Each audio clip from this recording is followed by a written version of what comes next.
Hello and welcome to Shirt Swap, where today I'm joined by the former Sunderland, West Ham and QPR defender and all-round top man, Mr. Anton Ferdinand.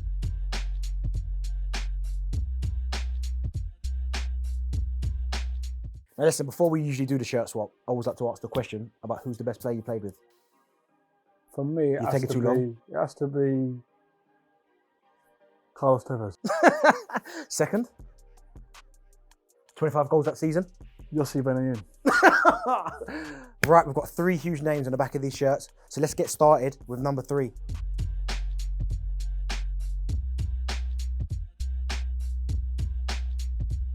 So you've obviously gone for the Van Persie number 10 shirt, Arsenal, nice fabric. No iron in your establishment? No, I thought I was going to have that here. At least a steamer, at least, surely. We couldn't afford a steamer to pay you the fee. Coming into the shirt, I mean, Van Persie's a player. I mean, how high did you rate him and what was he like to play against? His left foot. You know, left-footed players look beautiful. Well. They look cultured. He had that. He had a swagger about him. He had a bit of a horrible side to him as well. He didn't mind. Nasty. Yeah, he had you know, like normally when foreign players come over, they shy away from that. He would face that up and go, "Right, come on then." Overall, an unbelievable player and someone that I always look forward to playing against because of what he represented and what he was about and how good of a player he was. In terms of centre forwards and the ones you played against, how highly do you rate him? Yeah, he's up there. That's why the shirt's here, because he's up there with the players that I played against in terms of forwards. His movement, not just like when the ball's in play, but when the ball's wide, coming from crosses, his movement was wicked. You know, bit like yourself. You know, like when the ball was wide, your movement was unbelievable in terms of trying to get. Thank you. In trying to get into a situation where you can see the defender's number. Yeah. Because you knew once you saw the defender's number, you owned him. Yeah. I think there's a clip somewhere where he makes about 4 or 5 different movements before he makes his actual initial one that he wants to go with. What was the score? I think we won 2-1. 2-1 at home at Loftus Road against a good Arsenal team, against a good striker. And it's safe to say that I always had a good time against Arsenal. I think Theo scored in this game as well. I mean, what was he like to play against back in the day? Because you're talking about someone his pace was unbelievable. But how did you find when you come up against him? Yeah, he was good. I mean, like everyone saw, sometimes his decision making probably was the reason why he didn't fulfill probably the potential that people had for him. His pace was unbelievable. I was quick myself. I know you know I was quick, but you know, like, he wasn't quick and powerful, like, so you could move him, you could run in his line of run and you could move him, whereas someone like Kieran Richardson, who we played with, all power. If he was running, you can't move him because he's powerful. Yeah. I found that quicker than someone who was actually lightning, but quite lightweight. And someone who was playing for you that day was Adel Taarabt. Now, obviously, he's one of them players you'd have to say the streets won't forget. His feet were ridiculous. He was probably one of the best talents I've ever seen. Naturally gifted, naturally strong, and he knew he was that good. Yeah. You know, so he used to take liberties. Like in training, he would nutmeg you and wait for you to come back again so he could do it again. But a talent, like not just skills. People just talk about his skills because his showreel skills are unbelievable. But his vision and his execution of a pass was one of the best that I've seen. Yeah. You know, like in them, I'm obviously playing behind him. He's coming in into the 10. I'm playing behind him. I can see everything, and he's playing a pass. And I'm not seeing the pass, but he's playing it, and I'm going, well, how's he seen that? Yeah. You know what I mean? He was that type of player. Right, so Anton, so you've gone for Van Persie shirt number 3. Celestiu comes in at number 2.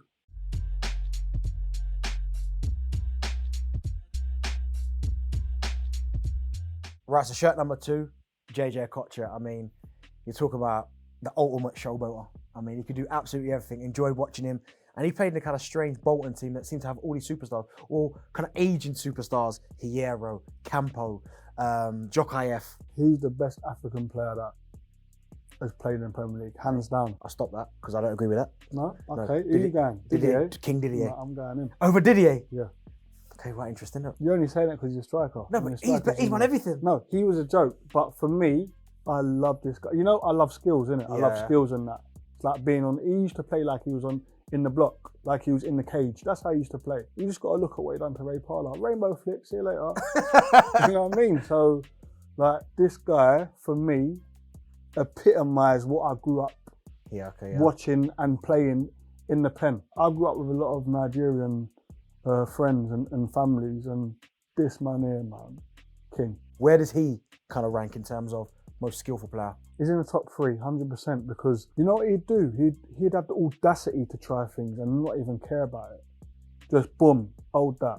It brought me back to my younger days of being in the pen, and people would try outrageous things, but there was no pressure there. He would try outrageous things, and there's pressure. There's 30, 40,000 people watching. Did you ever come up against him like 1-1? He faced you up? No, I didn't. And I was lucky, to be fair. I was lucky. I said to myself, get around me. Get around me. Get his turn. Get around me. Did you get much success against Bolton teams that he played in?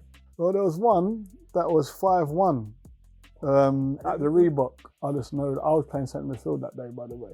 We were playing a Brazilian 4 box. You know the Brazilian box? The 2 centre-backs, 2 midfielders. I was playing centre midfield that day, and only time I played midfield in the Premier League, never to be seen again. And rightly so. And who was playing for you that day? Who was up front for you that day? We had an unbelievable selection of strikers, from Teddy Sheringham, Marlon Harewood. How old was Teddy back then? He was like pushing 40. We, as I say, Teddy, Marlon, Bobby Zamora, Carlton Cole and Dean Ashton. I mean, listen, there's no disrespect to the others. Teddy's aging, but Dean Ashton was probably the one I can remember, because I remember playing against Dino. He was a crew, underrated, so good. He was a joke, and obviously his ankle injury hindered him. I was in that session. I was training in that session. Unbelievable, deceptively quick. Yeah, that must surprise people, because he was big. His touch was a joke, and his finishing was unreal and all. I likened him really to a modern day Alan Shearer. Yeah. He was the next Alan Shearer for me, and I think if he would have stayed injury free, he would have had a lot of caps for England. But not just that, he would have got a bigger move. Well, I said you've got JJ Okocha at number 2, so let's see who comes in at number 1.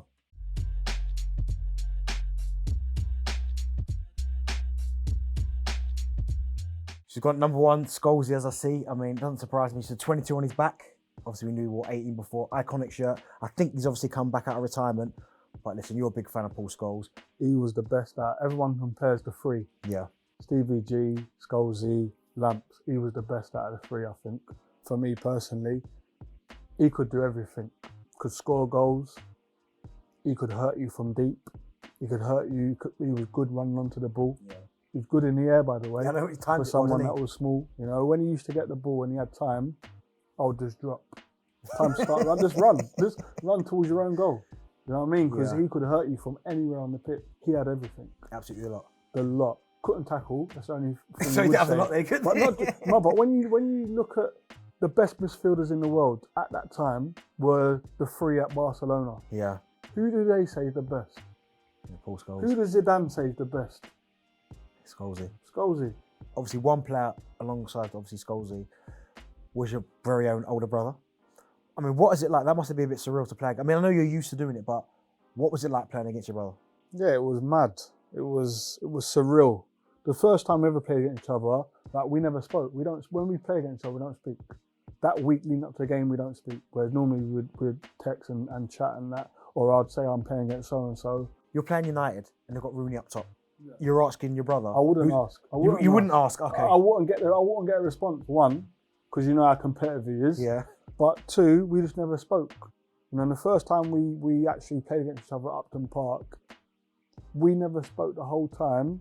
Like, even standing side by side in the tunnel, no talking, both done the jump over the line together, everything. And then as soon as we, the lineup of respect, when you shake hands, it was only until then, when we got to each other, we were so serious, when we got to each other, we just started laughing and carried on. But before that, but it just continued, we just never spoke. I remember when first time we played and we scored, Marlon scored early.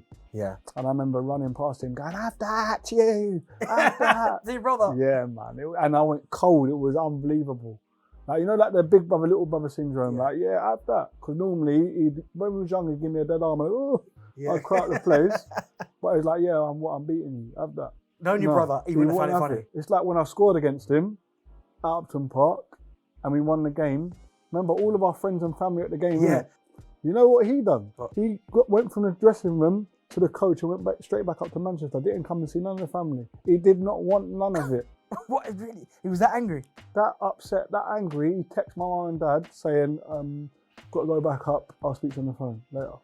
Like, he didn't, but you know what happened? If he comes in there, he's getting smoked. Yeah, everyone's bantering him. And he smashed up the water dispenser. Did he? So you've caused all that? Well, I enjoyed it, if I'm honest. I enjoyed it. Well, listen, the day you got this Scholes shirt, I mean, up front, that day was ruining. I think Danny Welbeck was playing. Yeah. I mean, how highly do you rate them two individually, and what would they like to play against that day, if you can remember? I think, well, you know Welbs. Welbs is underrated. Yeah. Quick, powerful, movement. Only thing that let him down really, Welbs, was his finishing. Yeah. You know? Which I think he did get better at. Yeah. The older he got, yeah. Of course, but it's like, you know, that's the difference between the elite finishers and the ones who ain't. Yeah. Like, just that calmness. He had calmness in every other bit of his play except that. You know, you got to remember, he was getting picked ahead of Wayne Rooney in Champions League semi-finals and quarter-finals that year, by the way. But Wazza, unbelievable. Wow. And like, he don't get enough plaudits from me. No, I agree. In what he achieved as a footballer, and the pressure was on from 16 to when he finished. Unbelievable finisher. Yeah. And someone you knew you was in a game every time. For the whole 90 minutes, you knew you was in a game with him. Because he wasn't one of them centre forwards as well that would play up against you, would he? No. He'd drop into little clever pockets where you can't pick him up. Like, and it's one of those ones like, what, do I go or do I not? But he was doing that to make you come, so it left a hole for somebody, it left a gap for somebody else. Also, if he turned, he could hurt you. Yeah. If he got time on the ball, he could hurt you. You know, his range of passing was a joke. Ridiculous. His vision was a joke. He had everything, man. And someone I think who was on the bench that day was Paul Pogba. And obviously we know that the Pogba then is not the Pogba we see now, but it's quite. Is it surprised you a little bit in terms of how he's come full circle? Yeah, it has, because I'm not sure if it was that game or another game where I think Sir Alex Ferguson put Fabio or Raphael, one of the twins, on in midfield ahead of him, and he had had enough. Like, I'm surprised. You know what I mean? And for him to go to Italy and done what he done in Italy in an ultra defensive league, by the way, upsets me is probably a wrong way to put it, but to not see him fulfilling what he done at Juve, at Man United, it hurts, because the talent that boy's got, man, the talent that he's got is undeniable, you know. And for the stick that he gets, I just wish, like, I hope this year he just absolutely does his thing, so he can shut a few people up.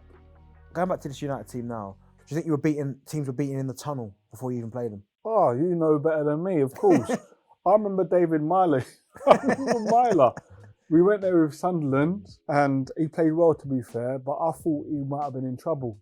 Because the reason being, when we went out for the warm-up, when we went out to go and look at the pitch for the warm-up, when you first arrived, and you go down and you come up the ramp, and that big stand's just looking at you. Yeah. And it's like, wow. And I could see it in him. It was like, wow. Like, and I went and spoke to him, and I gave him a bit of banter just to try and, you know me, I always wanted banter, but just to try and soften the load. Obviously, you know David Miley. That was in terms of him as a person, I thought it was going to affect him. Yeah. But his willingness for it not to happen, because I think also he knew if he did swallow him up after me bringing it to his attention, he knew he would have got bantered. But that stadium, seriously, the history, that's one place where you go and you feel the history. Yeah. And like you say, you're standing in the tunnel and you're looking down the line, there's all big names, you're looking at them. So you know certain players will be in that tunnel looking, going, oh my God. I can't get near him today. I don't want anything to do with it. Yeah. I can't play against him. My mentality was always standing in a tunnel, whether it's my brother or anyone else, I'm going out there to be the best centre back on this pitch. That was always my mentality. Yeah. It didn't always happen. Yeah. Look forward to them games. The bigger the stadium, the better I felt. When I played against lesser names and lesser stadiums, I had to work to get up for the game. But when I played against the United, the big boys, I knew I was going to play well. Obviously, I want to ask you, who is the best striker you've ever played against, ever? The best striker I've ever played against, for me, has to be Nicolas Anelka. Yeah? Yeah. I thought you were going to come with someone else, like maybe Thierry, Drogba. At Chelsea. Not Bolton, at Chelsea. He was a joke. And when you watch his documentary, he just misunderstood, man. Yeah. He was very, very misunderstood. But what a player. He had dubs, skills, he had them. He had pace. He was powerful, and he could finish. And he could in the air, by the way. Also, I played in pre-season. We played in pre-season. I'm not sure if you might have been the year before you come. Benfica for Sunderland in thingy, and I had Pablo Aimar in the 10. Up front. Cardoza up front. Yeah. Saviola, Di Maria. Oh my God, no, I wasn't there then. David Luiz at the back. To win. Huh? Did you win? Huh? Did you win? Nah, man. Nah. I remember coming off the pitch going, I'm way off it. Like, I'm way off of it. And you know, like when you play against foreign teams, it's tippy-tappy and they play with ease and that. And we're full throttle. Yeah. And they're just popping. And I come off that pitch thinking, rah, Cardoso is a unit. Yeah. Joke. Massive. Massive, but he's not even fit. And he's moving like that. I was like, right, I'm way off it. Anton, I appreciate it. Bruv, wait. Anton, bruv, not Anton. My name's got a T in it, bruv. Anton, appreciate your time. Some amazing shirts and stories there. Thanks for watching Shirt Swap. Make sure you like and subscribe.